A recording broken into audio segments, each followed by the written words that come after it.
Bienvenidos al canal educativo de la Escuela Militar de Medicina de México. Hoy tenemos una hoja de ruta muy clara. Iniciaremos con el problema central, la depresión resistente.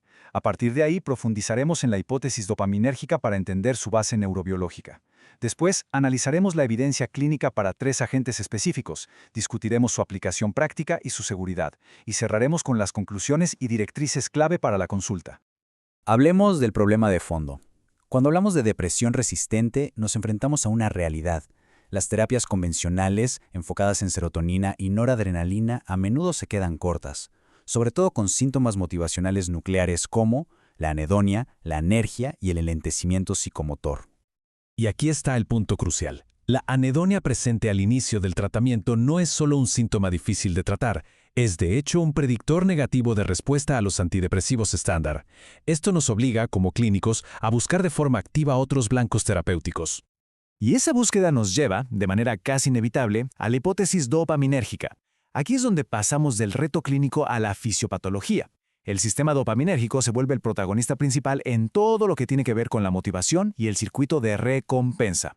Lo que estamos viendo en pantalla es, en esencia, el hardware neurobiológico de la recompensa, una actividad alterada en estas vías, la mesolímbica y la mesocortical, que conectan el área tegmental ventral, el núcleo accumbens y la corteza prefrontal, se correlaciona directamente con las fallas en el procesamiento de la recompensa que vemos en la depresión.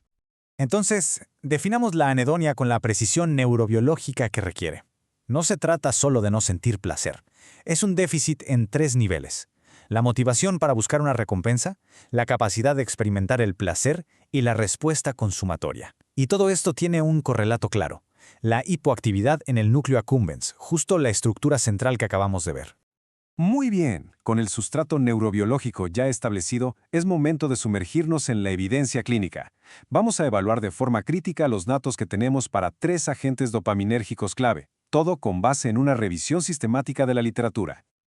Antes de ver los resultados, es fundamental entender de dónde vienen. Este diagrama de flujo, bajo la metodología Prisma, no es solo un gráfico, es el sello del rigor metodológico.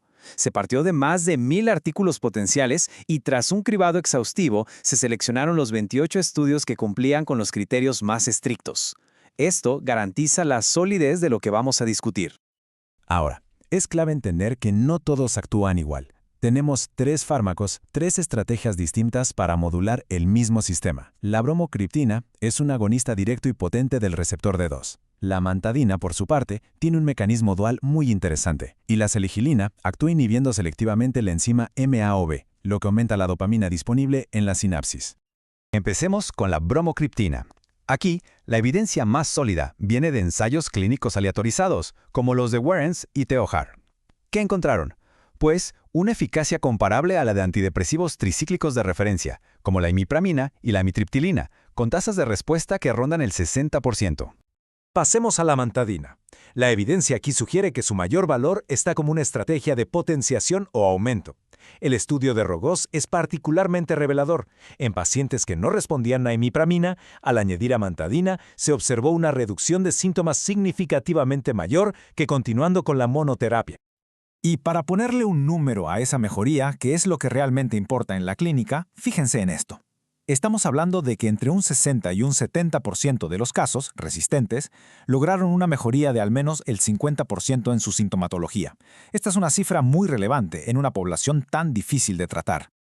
Finalmente llegamos a la seligilina, y aquí es donde la calidad de la evidencia da un salto importante. Ya no hablamos solo de estudios abiertos, sino de múltiples ensayos clínicos aleatorizados y controlados con placebo, sobre todo para su formulación en parche transdérmico.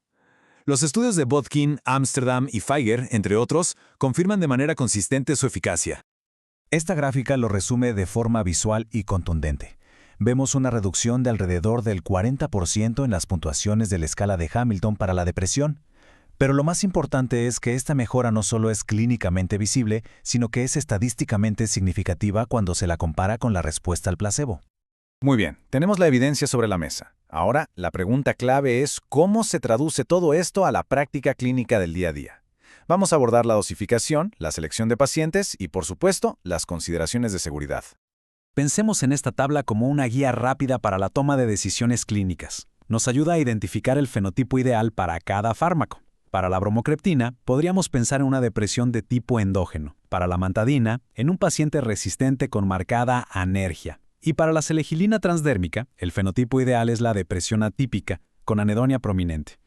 Y en cuanto a la seguridad, los eventos adversos como náuseas o insomnio suelen ser manejables. Pero aquí hay un punto fundamental, sobre todo con la selegilina transdérmica. A la dosis de 6 miligramos por 24 horas, el riesgo de crisis hipertensivas por interacción con tiramina es bajo. Esto marca una diferencia abismal con los inhibidores de la MAO clásicos y mejora muchísimo su perfil de tolerabilidad. Bueno, hemos cubierto bastante terreno. Ahora es momento de sintetizar toda esta información en los mensajes más importantes y en directrices claras que podamos aplicar saliendo de aquí. Si tuviéramos que resumirlo en 4 puntos clave, serían estos. Primero, la selegilina transdérmica es la que cuenta con la evidencia más sólida de ensayos clínicos aleatorizados. Segundo, amantadina y bromocriptina son opciones prometedoras, aunque su evidencia es más preliminar. Tercero, y quizás lo más importante, su nicho son los fenotipos con déficits motivacionales marcados. Y cuarto, la selección del paciente es absolutamente crítica para minimizar el riesgo de un viraje a manía. Y todo esto nos deja con una pregunta que creo es fascinante y abre la puerta al futuro. ¿Estamos ante la posibilidad de que el fenotipado basado en la disfunción dopaminérgica sea el siguiente gran paso hacia una verdadera psiquiatría de precisión?